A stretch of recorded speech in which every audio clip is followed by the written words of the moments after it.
چطورین؟ من محمود کیش هستم و امروز اومدم با یه آموزش ماینکرافتی دیگه. امروز اومدم به شما یاد بدم چطوری ماینکرافت 2 نفره داخل ماینکرافت اصل یا نسخه جدیدش رو بازی کنید. اولین ویدیویی که من داخل آپاراتم گذاشتم 2 نفره بازی کردن داخل نسخه قدیمی ماینکرافت بود، اما امروز اومدم براتون داخل نسخه جدیدش، نسخه بروزش براتون بگم چطوری بازی کنید. اولین کاری که میکنید، من مثل همه نیستم که بیام توضیحات الکی بدم. شما اصلا نیاز نیست برید داخل ستینگ و مولتی پلیر آن کنید و از این چرت و پرتا. فقط نیازه که بیاید و نقطه اتصالتون رو و وای فایتون رو به هم وصل کنید. دقیقاً همون کاری که داخل نسخه قبلی انجام میدادید انجام بدید. این روش اوله. اما روش دومی که و شما روش بهتری برای 2 نفره بازی کردن اینه که الان بهتون میگم. قبلش باید خیلی خیلی مطمئن باشید که نسخه ماینکرافتتون یکی باشه. این خیلی مهمه. الان مثلا نسخه من 1.25.1.0 که اگه نسخه دوستم هم همین بود راحت میتونم پلی بدم باش. حالا کافیه که نقطهاتون رو وصل کنید و بازی کنید و از این کارا. وقتی پلی میزنید یه مپ درست میکنید، دوستتون هم میاد داخل قسمت فرند. این پایین این قسمت براتون یه دونه کادر میاد که اگه روی اون بزنید راحت میتونید بازی کنید. اما راه دومی که من بهتون پیشنهاد میکنم که خیلی خیلی بهتره و وصل شدنش و بازی کردن با هم دیگه بسیار بسیار راحت تر میشه انجام داد، اینه که چه کار کنید؟ بیاد و دوتاتون به یک مودم اینترنت دار وصل بشید و بعدش بازی کنید. اونجا دیگه مهم نیست مثل نقطه و اینا، مهم نیست که کی مپ رو درست میکنه. اون کسی که مپ رو درست میکنه که درست میکنه، هر کدوم درست کردید مهم نیست. به هر حال یکیتون درست میکنه، اون یکی میره داخل قسمت فرند و با هم دیگه راحت بازی میکنید.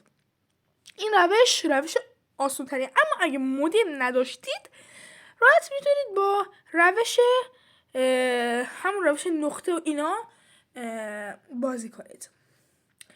بچه ها اگه لایک و کامنت این ویدیو به بالای 5 تا برسه، من آموزش اسکین گذاشتن، اسکین های خفنانه، اسکین مسخره، اسکین های خفن رو داخل ماینکرافت اصل و غیر اصل هم دوتاش براتون میذارم. ولی اول اصل میذارم که چون خیلیاتون اصل دارید راحت میتونید اسکین های خفن دانلود کنید و با دوستاتون به راحتی پلی بدید. این کار رو انجام بدید. اگر دیدید با نقطه اتصال اینا وصل نشد، حالا یه جایی رفتید مودم بود اینا، میتونید استفاده کنید و بازی کنید. اما بعضی وقتا میشه، بعضی از اوقات میشه راحت بازی کرد.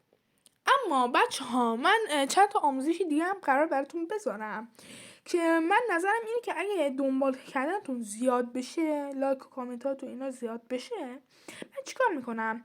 اول که آموزش اسکین گذاشتن که داخل نظرم هست، بعدش آموزش بدوارز گذاشتن، مپ بدوارز که اون هم میتونید دوباره با همین روش 2 نفره بازی کنید. و چیزای خیلی خیلی خفن، کسایی که لیمو نگاه میکنن عاشق لیمو هن. حالا من که خودم رفتم دیدم خیلی اسکینای لیمو رو دوست دارن، آموزش لیمو گذاشتن براتون میزنم. اسکینای خفن خلاصه از همین داستانا. پس لایک و کامنت فراموش نشه، چون هم به من انرژی میده هم باعث میشه که شما آموزشی بیشتر یاد بگیرید.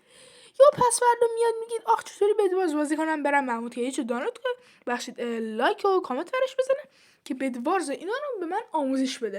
خیلی کار راحتیه، یعنی برای من اصلا هیچ کاری نداره که من بیام آموزش بدوارز اینا براتون بذارم.